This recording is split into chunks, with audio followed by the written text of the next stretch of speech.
You really have to budget and say it's not for boys. It's not for boys. Hi guys, welcome back to my channel. Thank you so much for tuning in. If you're new here, welcome. My name is Mibi, and on this channel I talk about faith, family, finance and lifestyle. If you're interested in any of this content, do well to click the subscribe button, turn on post notification and give this video a thumbs up if you enjoy. On today's episode, I'm having a very interesting conversation with Nels, my friend, about marriages or marriage in South Africa, especially the concept of Lobola. Is that what it's called? Yes, Lobola. Yeah. So briefly, I'll just take you through what marriages in Nigeria is like, especially from the Yoruba tradition. So from that, you can tell me how it is different with what you have in South Africa. The Lobola, is it like common for every South African or just a particular tribe? It's common with every tribe in South Africa. Oh, okay. So for us in Nigeria, especially for the Yoruba people, boy meets girl, boy likes girl, girl goes to her parents to say, okay, I have met the person I want to marry. Then they fix a date. They call it introduction. I think that's like the official, meeting of both families. You bring like a basket of fruits. Then when you want to make it fancy, you can bring a bottle of shinap and all those other random things like salt, sugar, all those things. But it is not like mandatory. Apart from exchange of, it's just usually an exchange of gifts. The groom's family bring the basket of fruit. Then the bride's family, when they are leaving, they give them something as well. It can be anything. It can be biscuits, it can be fruit as well, it can be anything. Then after that, then it is in that introduction meeting that they now fix a date for the wedding. And that's how it's done. So how is it done in South Africa? So they don't pay Lobola. Okay, so there is bride price, but recently, especially, let me speak for myself and what has been obtainable over the years in Yoruba land. So what happens is that there is a bride price that is to be paid, but now the bride's family don't collect the bride price. So they say that they are not selling their child or they are not selling their daughter, so they don't want the bride price. So however, they will still, they will now give the bride price to the groom, then the groom then gives it to his wife to say, okay, take care of yourself with this. So my husband gave me my bride price and I spent it with love. With love. But in other parts of Nigeria, like the Igbo people, it's a big deal. Bride price is a big deal. Like, you can sell your inheritance for bride price, but for Yoruba people, nah, it's not so much of a big deal. However, there are other things that you bring, like a box of clothes, 42 tubers of yam, palm oil, all those traditional things. But the money exchange is very limited. Yeah. Okay. So, all right. Hello. My name is Nelly. Okay, here in South Africa, all the tribes, like especially the Ngunis. Okay. When I say the Ngunis, I mean Zulu, Xhosa, Ndebele, Swati. They call them the Ngunis. Okay. Yeah, they do practice the culture or the tradition of bride price. Okay. Bride price here is seen as a token and appreciation to the family of a bride. Okay. And then what happens when the couple has already agreed that they want to marry and all that? What happens, the groom's family, they will write a letter to take to the bride's family, and then notifying them of their interest of coming to marry their daughter. And then the bride's family will respond to them, like telling them which date is suitable for them. It's done so by they write letters, like yes, proper letter. Yes, oh, wow. Somebody will take it there, and maybe a family, like a court ceremony. Yes, exactly. So now after that, and then on the day that they fix, the groom's family, the groom is not supposed to be there. Number one, it's not supposed to be there when they are going to the first step. They take towards the negotiations of the bride. But the groom will send his uncles to the bride's family. Parents. The parents also, they are not allowed. I don't know in other cultures, but in Zulu, oh wow, the uncles are very powerful. What if I don't have uncles? Then you go maybe look for family friends. That is also allowed if there's no uncles. And women, they do not negotiate. They do not do Lobola negotiations.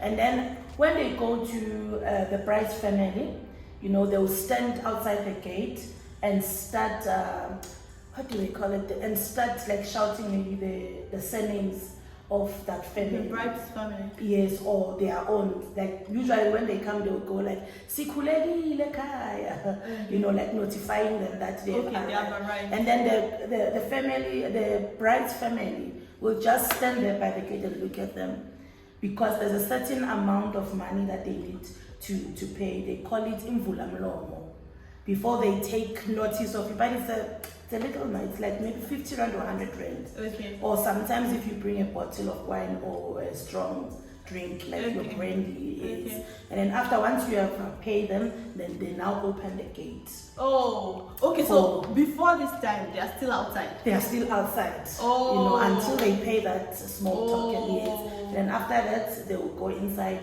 and then they will notify them that how much their daughter costs. Usually, they say in olden days it was strictly like your cattle, and you know. So now, but now it's, you can pay in the form of money. Okay. And then maybe they will tell you that our daughter is worth 20 kettles. So now it's calculated. Maybe now a cow is 7,000. So you will say that 7,000 multiplied by 20 cows. Wow. Exactly. So how is the calculation done? Is it based on how educated the girl is? That counts a lot, or if she's still a virgin. Okay, so if she's still a virgin, yes. If she's beautiful, does that count? Mostly what counts is how educated is, or she is a virgin or not. Oh. And then when she has a baby before marriage. Okay. So that takes out from the... Yeah, it makes the Lobola reduced. And another important part, when that family of a bride, it's maybe people who are well known. Okay. That also counts. And usually the Zulu bride price, it's usually expensive. Wow. Yes. It's usually, so what they do, maybe if they say maybe worth 20 cows. Wow. Then you check in the market how much is one cow. Wow. And then cows like 7. Okay, so it has to be cows. Yes. Like they do the calculation based on cows. Exactly. Wow. Not on the goats. No, goat is too goat is too cheap. So now they will do based on the cow. Then maybe they say they want 20 cows for maybe. Wow. Then they will say maybe if a cow in the market is 7,000 or 8,000 or 10,000, 10,000 multiplied by 20. Wow. Yes, you know. That's a lot of money. And then after that, sometimes the groom will give them maybe the groom will make research, or maybe ask the fiance how much.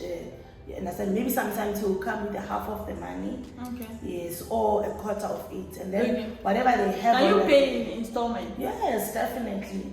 So, okay, but do you have to finish paying before the marriage takes place? It depends with families. There are some whereby they just continue with the celebration and, going to the court of law to sign. And then maybe they can live in together. Exactly. And, yes. Before the most important thing, that's first step, the one that he had that. Yes. And then after that, when they agree, they will go back at times. If maybe it's too much, they will go back to and inform the groom. This is what they want. Okay. At this time, the groom is not even there. He's not even there. Their person is here behind him.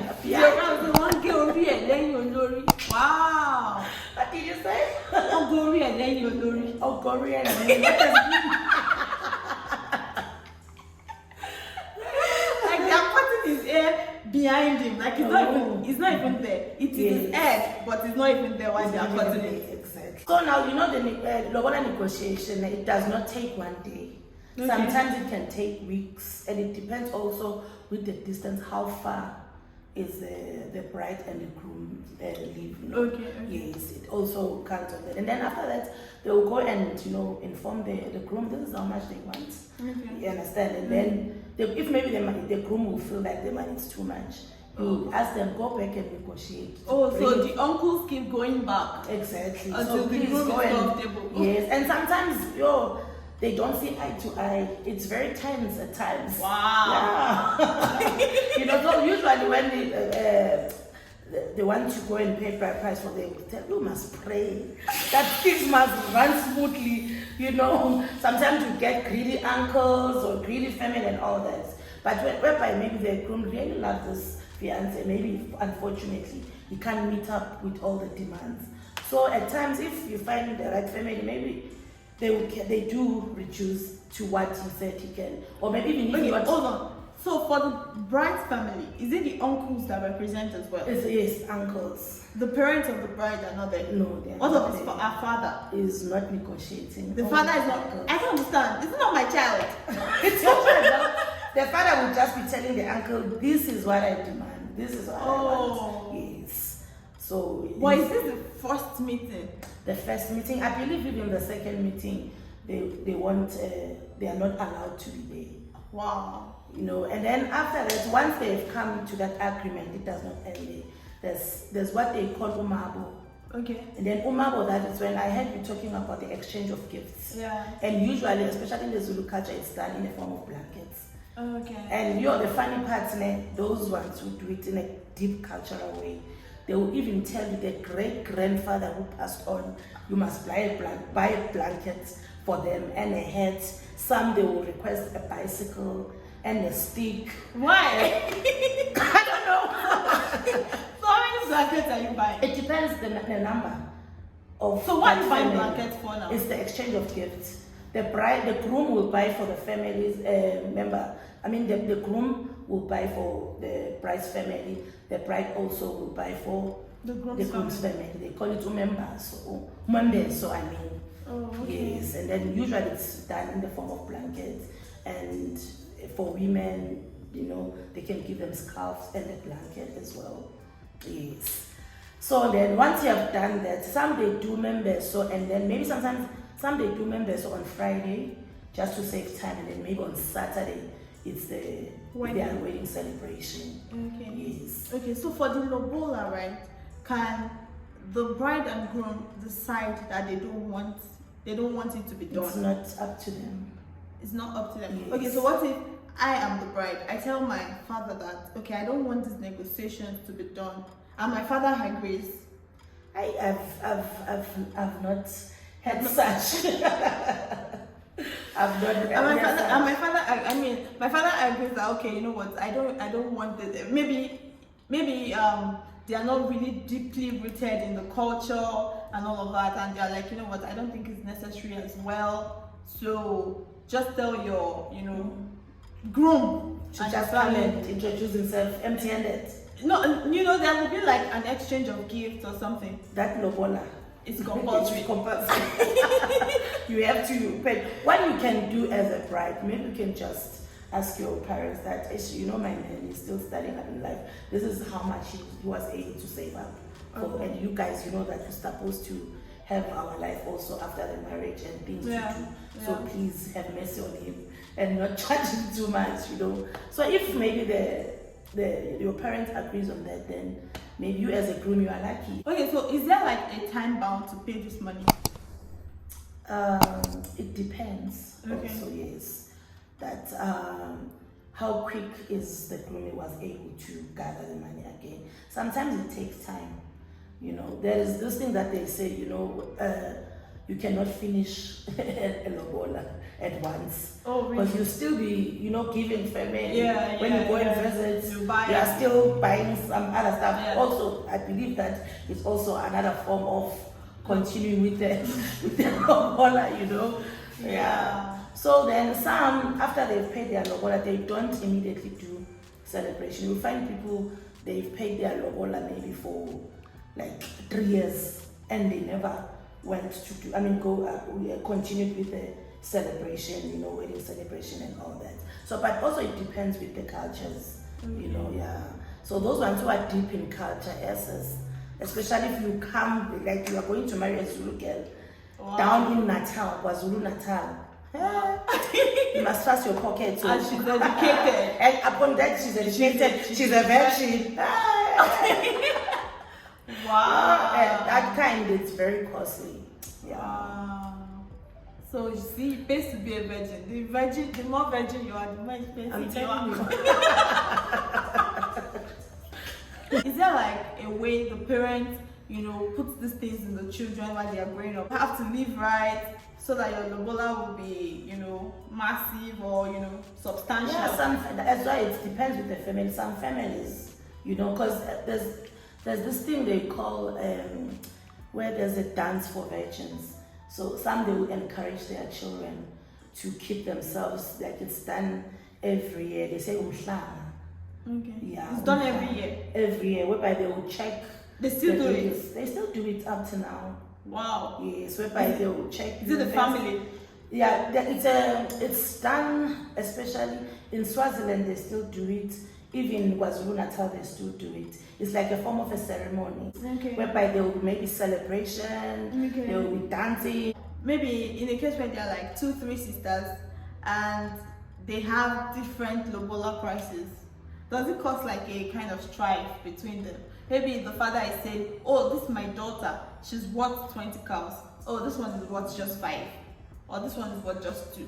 Do you think it can cause like a strife between the girls? I believe so, but also what can cause that, it depends how did you carry yourself as a sister.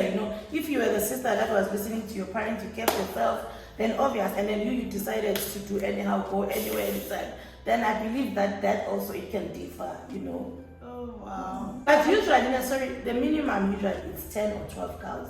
The minimum? Yes. What? Mm-hmm. So now, what? So in Nigeria, do you have the specific type of cows? Like, is it that they must be fat cows or without blemish or that kind of thing? Not really. So I can bring you hungry looking cows. It also depends with the family. How they do their own calculation, because as you know, in the market, cows, they are not in the same prices. Yes. So then they will tell you that our daughter is worth 20 fat cows. Wow. Especially if there's a cow that has something that yes, that kind of a cow is like very expensive. Yeah. So like also depends with the family. Because now I'm looking at it. Okay, so if you say the minimum is 10, 12 cows. In Nigeria, one cow is about 100k, right? So if one cow is about 100k times 10, that's 1 million naira. Exactly. Right price. And that's not the only thing. Now you're telling me that I have to buy blankets for great grandfathers that have died. Yes. And the aunties and the sisters' auntie and yes. You have to have money to marry you.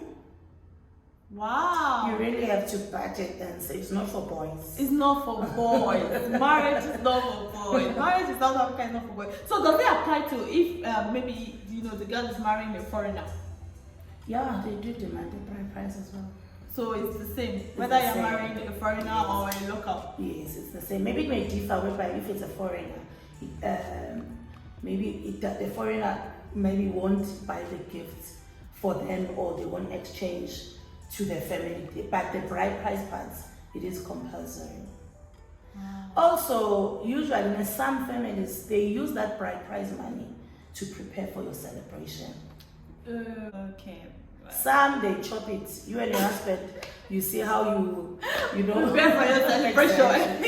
Exactly. But I like the new guys concept, whereby if they did pay bride price, they will take it and bring it to you. Yeah, but it's not everybody. No. Not everybody does it. Okay. I'm very sure the Igbo people don't do it. You know what? Igbo people is like they're like Zulus. Yeah, they go and that. Zulu and Igbo are like same person. And there's some part of Igbos that their bride price, oh God, is heavy. No. So in fact, when boy meets girl, and girl is obviously Igbo, and boy asks, what part of Igbo do you come from? And she mentions some parts. They're like, nah. Like, no. What's the most expensive lobola you've seen? The most expensive lobola I have read about in the newspapers, it was, if I'm not mistaken, 2-point-something million. What? 2-point-something million rand? Yes. Why? What happened? Did she go to Harvard? Even if she went to Harvard. She was bathed with milk from when she was born. I know that. She has never stepped out. And then the common one, usually you hear the 60,000, 80,000, 100K. Even 100K is a lot of money. And then there are families, you know. 100K in Naira. Okay, 100K times 10. That's 3 million. That's 3 million times 10. 3.5 million. Wow. Okay, it's a lot of money, to be honest. It's a lot of money to, you know, because I'm interested in marrying somebody. It's not like I'm even giving her the money. You understand? It's not like, yeah, my husband is giving me this money to chop. He's giving some uncles or my family members. Come on. That's a lot of money. It is. That's a lot of money. It is a lot of money. Wow. So can you say that this encourages girl child, the birth of female children in families? Not really, because also we have this thing that they say if you have a lot of male child, they will continue the surname. Okay. Yeah. Okay, so it's still equal. Yes. Or male children are still more preferred. Exactly. But I actually think that I have heard somebody on YouTube say that they told their parents that they don't want the Lobola thing, and their parents were like, okay, that's fine. Okay, they exchanged a lot of gifts. But they were like, the cow thing was not necessary, and they allowed them. Yeah, it depends. I think they're Africans. But those Africans, okay, when it comes to, you know, Africans and English people, mostly, I don't know much about their culture. I don't know whether do they pay bride price or it's only just exchange of gifts. Okay. But I'm speaking about, you know, Zulu, Xhosa, Tswana. Xhosa. Yes, Xhosa, Xhosa. Tswana. Xhosa. Yes. And yeah, the Swatis, Bedis and all, yes. But those ones, they take it seriously. So what if you've had like 5 children before you meet your husband? What happens? I wonder, but I believe that it won't be as expensive. But is it still going to be within the 10 to 12 cows? Yes. So that is why, you know, the marriage thing sometimes in South Africa, you know, is thinking of the amount the man that is supposed to pay. Yeah. That is why it's a bit rare, and it comes also with so much bitterness. So that at times maybe your spouse have paid a lot of money. You know, now you must start up your lives.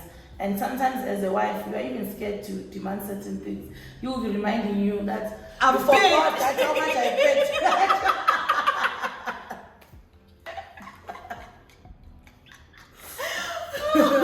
But the concept of it is just to show appreciation to the bride's family for raising a beautiful daughter for the groom. Wow, it's just appreciation. But I also heard that in the olden days, it was not as expensive as it is. So why is it now more expensive now? Is it because of education? Probably. You know, times are changing. It's because of technology. Interest rates. Yeah, interest rates everywhere. Price, interest rates. Wow. So what you're saying now is that Lobola contributes to the reason why marriage is not common within South Africa. Yeah, probably.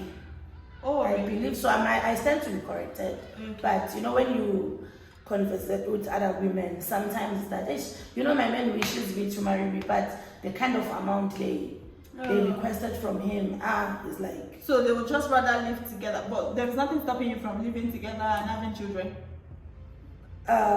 It is totally wrong, obviously, if you have not respected your parents in that regard. Yeah. Some families, if maybe you have done the first, you know, payment of the bride price, yeah, because now they know you that you are the Mkwenyana. Okay. Yes. What's Mkwenyana son-in-law. Yes. Mkwenyana. Yes. Son-in-law. Okay. So if maybe they've known you, you have come and pay whatever you have.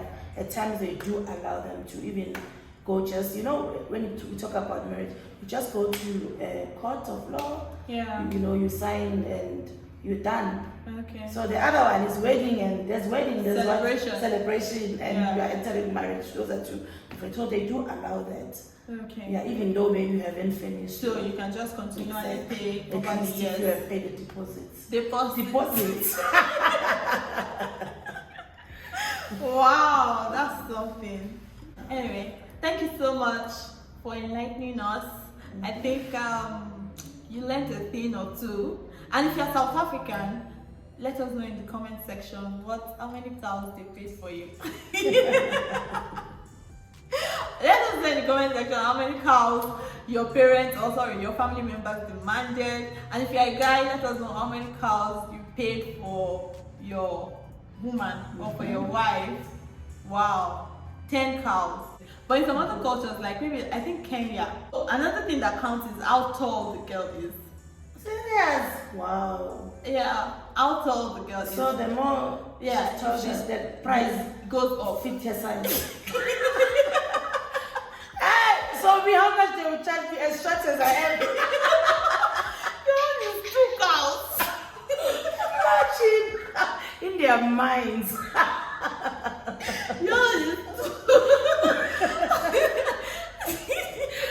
Even yours, because we are the same height. No, I'm taller.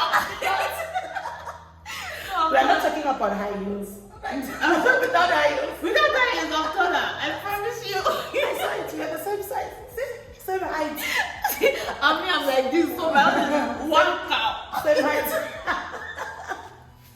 Thank God it's not by cow. Where I come from, I'm just grateful for where I'm from because God, I don't have stress. If you just want to marry, like it's never that deep. Don't you think so? I'm telling you. Is that not what the Bible, like the Bible, come on. But the Bible days, they paid a lot too. They did pay. Yeah.